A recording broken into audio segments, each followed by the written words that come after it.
up? What up? It's your boy Tokyo George, aka Tokyo, one half of your motherfucker duo. Other half, Surge. Or the sinner. Maniacs. Boom. Okay, man. Invincible is back. Season 4. Mark is no longer a rookie. Man, he stopped being a rookie after season 1. You know what I'm saying? And we see him. Oh, by the way, this is spoilers. By the way, Yeah, so. we're going through episodes 1, 2, and 3. Yeah, and we want to see how it's going to react because how's going to be the future. We'll try to limit the spoilers we have. Yeah, or reach back to the end of the season and react then. Right. Yeah. So basically, we start out with just Mark is he's jaded now because my man has been through a lot Trauma. To put it lightly, my man has been through a lot of drama. So he's kind of he's just jaded. Doing the superhero stuff. It's basically his 9 to 5 now. 9 to 5. It's all day. Remember, it's you're right. Yeah, opening scene. Yeah, it's all day, 24 hours. You know what I'm saying? Like, and he basically kind of goes through the motions and everything like that because he's so used to fighting crime now. Like, it don't even like phase him no more. And then also he's trying to be more of a not just an older brother, but a father figure to Oliver. Yeah, he's going too. Yeah, and it's seen Saturday, dude. You remember at night he was eating that food reheated. That was breakfast, and he still didn't eat it at the end. Yeah, and I like that because again, it just like it parallels like people who have like really like tough jobs. Like if you're like a firefighter, you're like a doctor and everything like that. Like you're always on call. To quote Cecil, life really knows to kick you when you're down. Yeah, when you have like a high like when your life is stressful, you keep getting more. Well, not even just that, but when you have a job that like requires like that's like a public service type of job, whatever, like. You have to make a lot of sacrifices, Yeah. And it takes a toll on you mentally, and we're seeing that, It's almost kind of a thankless job that he has. It's not thankless. Now everyone doesn't trust him because of Invincible War. That's what I'm saying. That's what I'm saying. Yeah. Like, oh yeah, you're right. You know what I'm saying? Like most people don't even trust him. So yeah, he tries his best and everything. And also, it just sucks being in that universe. Like you could see people like rebuilding, but it gets destroyed because there's always threats like every day. Yeah, dinosaurs. Okay, dinosaurs. He's one of my favorite characters. Wait, you gotta just like because you can't just name a character without like introducing who they are. I am doing it. You're interrupting me. Come on. Oh, okay. Dinosaurs. Come on. He's basically a weird dinosaur at this point.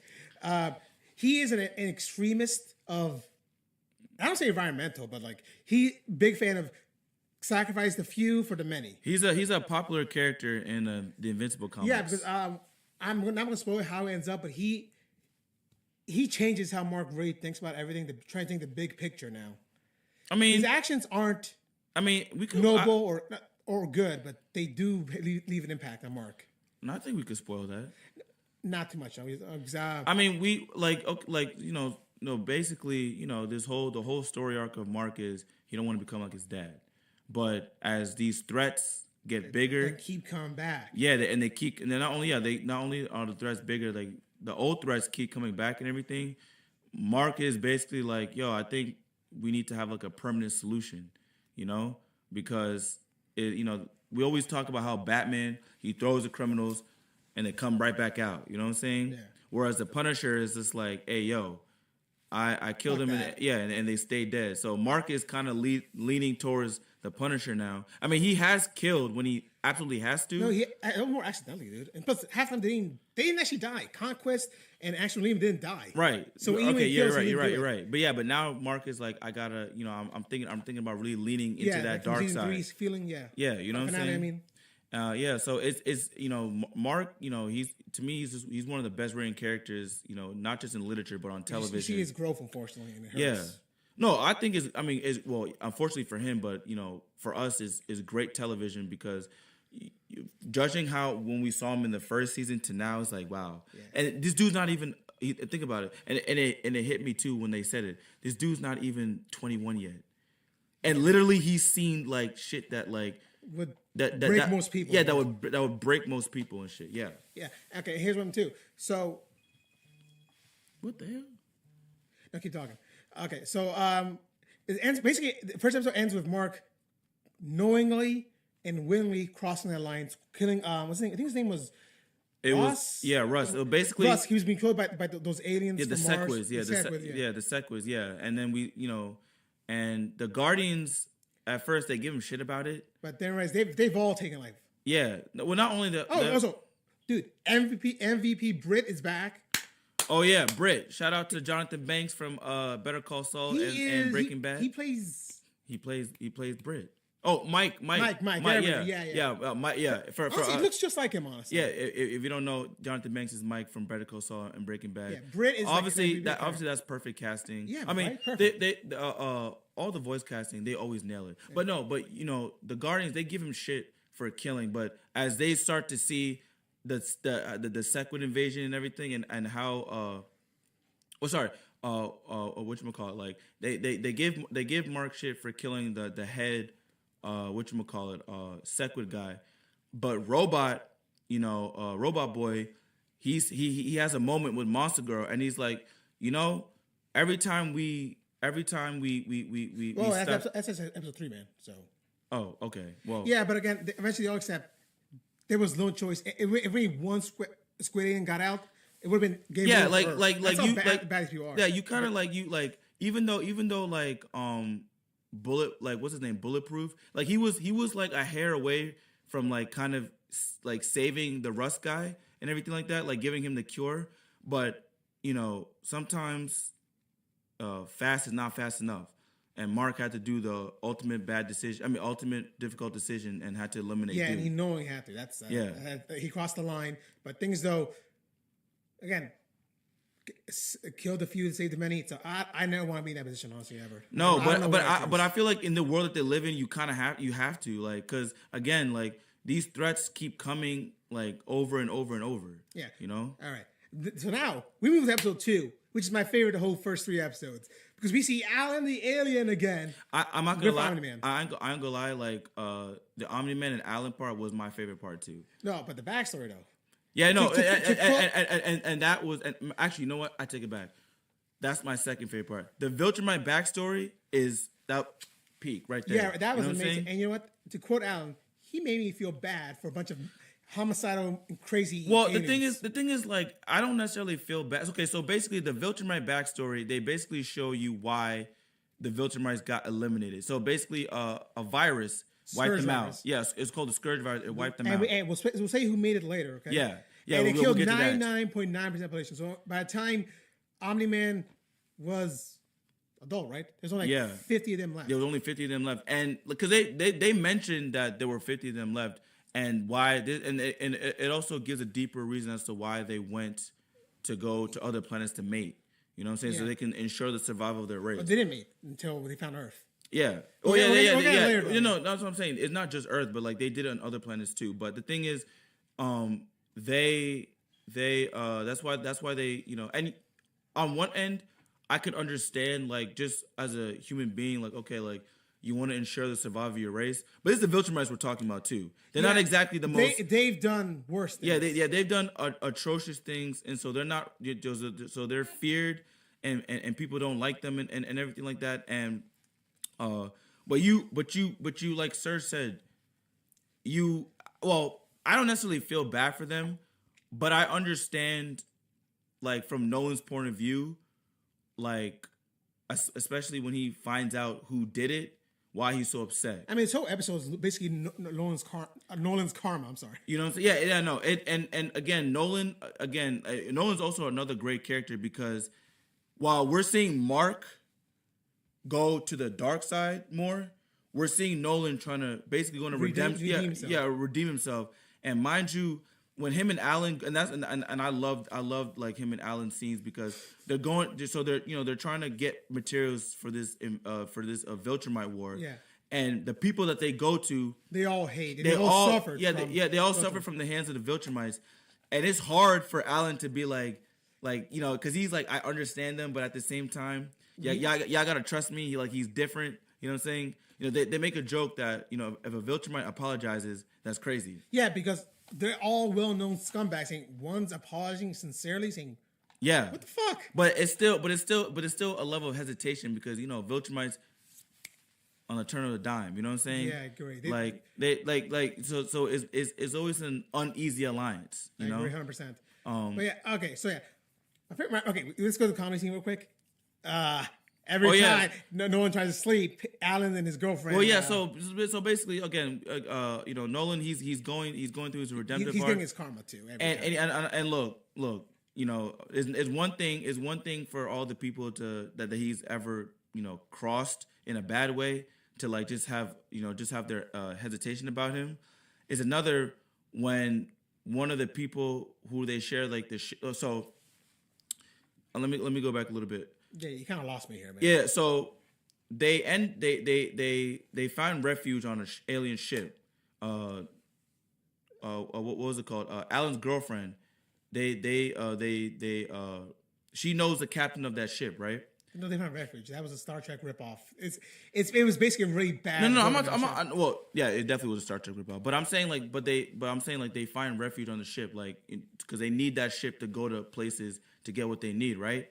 And there's a hilarious scene where Nolan is trying to sleep, and Alan, look, and his girlfriend, as any guy, you know what I'm saying. Look, you haven't seen your girl in a minute, you know what I'm saying. Yeah, you gotta get some action, you know what I'm saying. You know what I'm saying. I don't blame Alan, you know what I'm saying.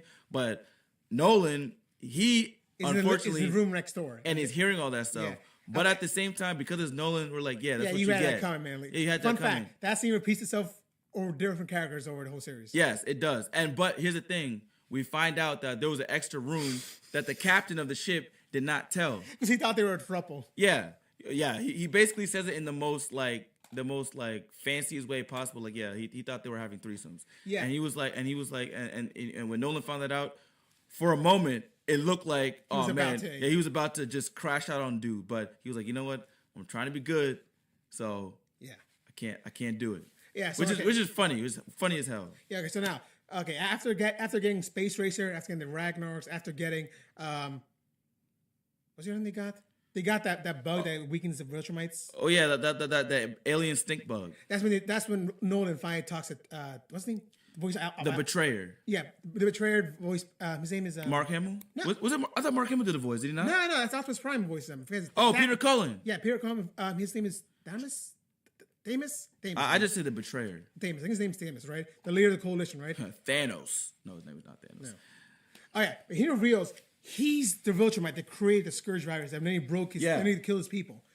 And no matter what you think, man, creating a virus that nearly destroys your entire race is this series puts you in a lot of moral dilemma that I was not prepared to think about. Yeah. Now, of course, Mark doing what he had to do, I can understand that, but I also understand, where the Guardians, or at least where Cecil's trying to come from, because again, he doesn't want, because when a Viltrumite has a temper tantrum, that's like half the city gone. You know what I'm saying? So I understand that, but at the same time, when you are on the field, because Cecil knows this, and that's why it's kind of coming to bite him in the ass too, where Cecil knows all about making the hard decisions. So we see Mark, getting closer and closer to becoming what he doesn't want to become. Okay, we're still talking about episode 2. No, I'm just saying in general. But going back to what I said, going back to what with Nolan, right? When he finds out that the Betrayer created the Scourge virus, I didn't feel bad necessarily, because the first thought is fuck the Viltrumite, you know what I'm saying? Like, they deserve it. Yeah, the thing is that you're still, no matter what. But but that's still genocide. Exactly. You know what I'm saying? And the Betrayer, he says that him creating the virus was like the greatest sin. And mind you, that wasn't the first time he tried to wipe them out too. Yeah, he tried to wipe them out. I forget what he tried to do. He killed the leader. Argo, yeah.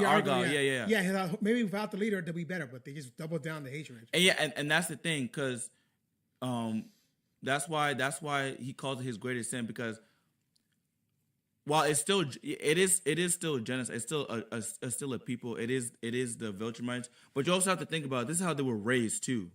You know what I'm saying? Like the kids who, and I feel bad because there's a scene where we see a young Nolan, and because of what Nolan was conditioned, he obviously has to teach the young ones the same thing. And there's a scene where he almost face palms a little girl. Yeah, and I'm like, yo, this is insane.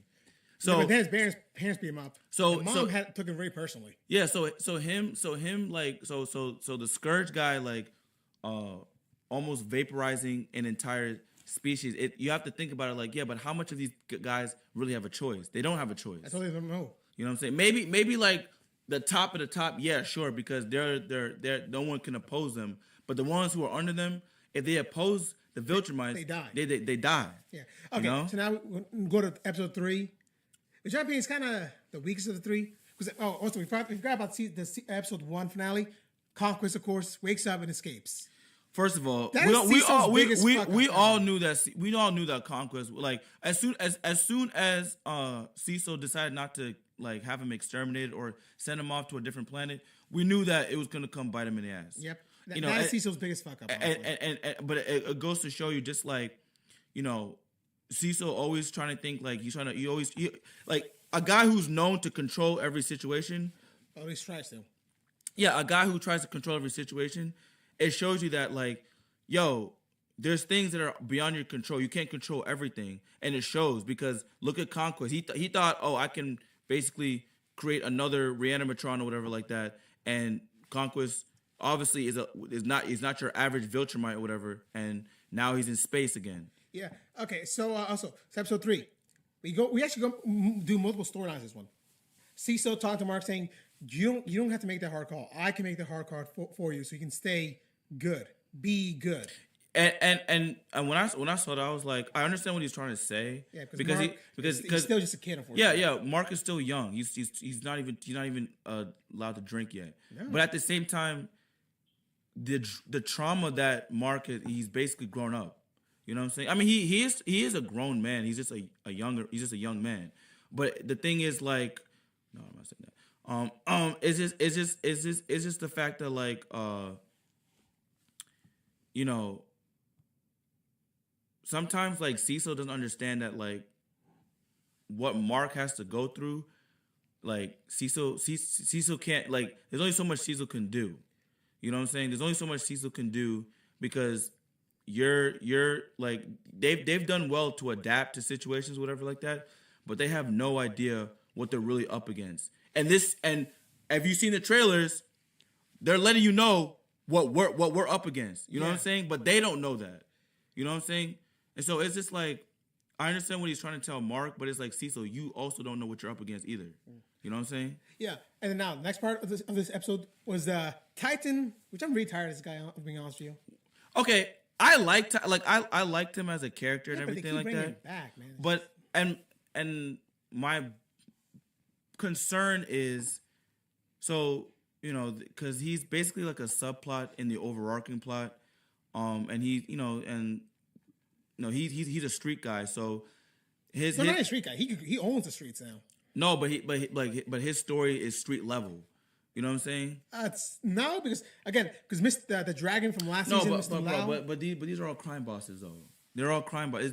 It's street level. I'm not saying like in terms of abilities necessarily. Oh, yeah, but it is. But we're being run by a guy who can turn a mythical dragon. Yeah, but again, most of these guys, but all these guys they run blocks. Like these are street level story. Okay. Oh yeah. So, and my thing is, when they're focusing on Titan's story, because he just wants to protect his family, right, the best way he can, you know. And then he wants Invincible's help to take out Mr. Liu, right? Yeah, final time.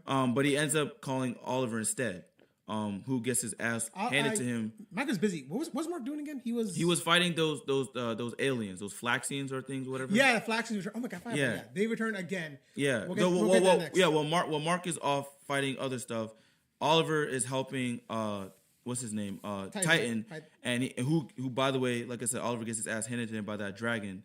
The bullshit joke is actually funny. They keep like doing that again. You know, had to fly Titan around.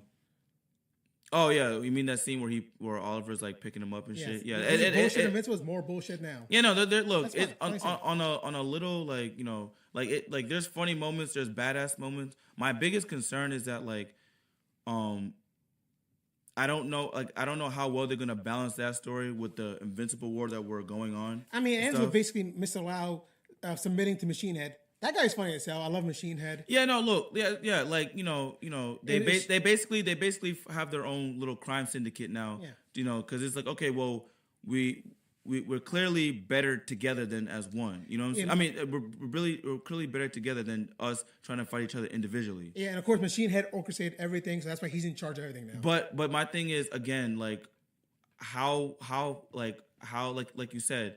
I mean, well, you said that you don't like Titan or whatever. I like Titan, and I like the scenes that he had with Oliver. Again, they were funny. It was action packed, but at the same time, how are they gonna balance it with the overarching story with Thrag? Yeah, because once Thrag gets involved, all the human villains kind of become irrelevant. Yeah, and that's the thing. I like except for one. I kind of thought that this thing with Titan kind of slowed down what the story was going to like, where the overarching story is going to go to. Oh, sorry, what they're building to in terms of the Invincible War, or sorry, the Viltrumite War. So I want to see how they balance it out and everything like that. But that is a cause of concern for me because like Serge says, we have like way bigger threats to worry about. These lower guys, I ain't gonna lie, they're kind of irrelevant. Yeah. You know? Okay, and now the Flax Invasion, they're back. The theme song slapped as usual. Now that scene, right? That because obviously they're like a recurring villain thing, and they get and they keep recurring again. Yeah. Their thing is that like in their world, they like their time moves differently. So they like they've had like hundreds of years to prepare. hundreds of years to prepare to go against Mark, and then of course the other Earth heroes and stuff and everything like that. But as we talked, when we said like I'm kind of concerned with like where the subplot of the Titan story is gonna go. This one I'm actually intrigued because Robot and Monster Girl are trapped in that universe. But if you could, if you follow the comics, you know how that ends. I will not spoil it for you. No spoiler for you. But from what I saw, they're wearing Omni-Man, like they're wearing Viltrumite logos. So my thing is, are they being ruled by Viltrumites? How could they? Omni was the one there and he left it in ruin. Well, I mean, I saw the Viltrumite logo, so I didn't know if like they were under like maybe there was a massive manipulator behind it. You know what I'm saying? Like I don't know, but I am intrigued to go with that storyline because again, the Guardians the Guardians and everything like that, like they've been working with Mark and everything. Yeah, just like Omni used to work with the Guardians. Huh? Like how Omni-Man. Yeah, like how Omni-Man worked with the Guardians. So they're relevant. I'm very curious to see where what happens with Robot Boy and Monster Girl because it's just like okay. I know how the comics goes, but I will not spoil it for you. Yeah, because it's just like because I want to see like okay, like well now that they're in this now that they're in this universe, like what's gonna happen and how will it relate to if they how will they ever get back to helping Mark fight the Viltrumites. No spoilers. That's all I'm gonna say to you. Anyway, okay, so we do that. They're trapped in there. We're gonna hit that storyline later in the season or maybe next season. Now we gotta hit the one storyline we forgot to talk about in the beginning. Adam Eve's power is not working and why. I was gonna say, you want Before me to that, say I want to say this. Adam Eve's Mark talking to her dad. That scene is so much worse in the comics. I gotta read the comics just to compare and shit. You know what I'm saying? Because I always hear like Serge always tells me how much worse it is in the comic books and stuff. No, it's just like okay. The dad had a good point. He says in like the worst way possible. Like he's worried about his daughter fighting and dying against aliens, right? What he says in the comics is just messed up. I mean, in a way, I like the ability to mess. I mean, the dad, like, let's call it the spade. He's a racist. You know what I'm saying? He's racist to superpowered beings and stuff like that. So, and look, I understand where he comes from, but at the same time, it's like it's not like Mark and Adam even asked for this. You know what I'm saying? This shit happens. Yeah, and that's when we reviewed that. It is showed that. What was I say? That Adam Eve's her powers aren't working properly for a reason. You want to say it or want me to say it? She's having a baby. Think about it. We're about to have a Phoenix Force mixed with Superman. Oh my god! That storyline is gonna be. I will explain. I cannot wait for how they tackle this shit, man. Will she tell Mark the next episode, or will she wait to the end of the season? we'll see. It's You know gonna what I'm saying? Look, I'll just tell you this again from the comics standpoint. It's gonna be a very complicated subject, and But I'm just saying how they're gonna actually adapt the story. but so far we are hooked. You know what I'm saying? I love where this is going. You know, a few problems here and there, but I do like where this is going and everything like that. But again, last scene of season 3, we finally meet him. Grand Regent how could I forget about the one man? First of all, that I've been hyping ever since season 3. You know what I'm saying? When I heard about how much bad news this dude was, y'all thought Conquest was bad. You thought Conquest was bad, and mind you, Conquest is a son of a bitch. Don't get it wrong. Oh, definitely. But Thrag is that times 10. Yeah, no, not in terms of attitude, like power. Thrag makes Conquest look like season 1 Mark. That's what I'm gonna say. Like, and that's why I kept I'm like, yo, Mark, I don't bro, just pack it up. Like the things that this this dude resume speak for itself. And bro, look at his hairline. His hairline. A dude whose hairline is that perfect. He means business. He means business. That means everything. Like he don't miss. He don't miss. Yeah. He don't miss. And again, though, we will see more Thrag later, and it's gonna be amazing. It's gonna be Lee Pace. Like I like how Lee Pace. He's the perfect voice actor for this because his voice is like a calm menace. Like it's not like he's screaming, but it's like. But when he speaks, it's like, oh shit. You obey. Yeah, you die. You know he means business still. Like you don't have to really raise his voice. It's like, yo. When this dude speaks, you listen. I'm not fucking around because he will tear me limb from limb. Yeah. So before we head though, I want to give one minor hint. Read his title again. Grand Regent Thrag. Why is he called Regent, not King or Emperor? Look it up in the comments, all right? Yeah, I'll call him Badass Thrag. You know what I'm saying? Yeah. All right. Yeah, man. Anything else before we head out? Nah, man. I'm excited to see where it goes, man. All right, then. Without further ado, don't forget to like, comment, subscribe, share for your friends.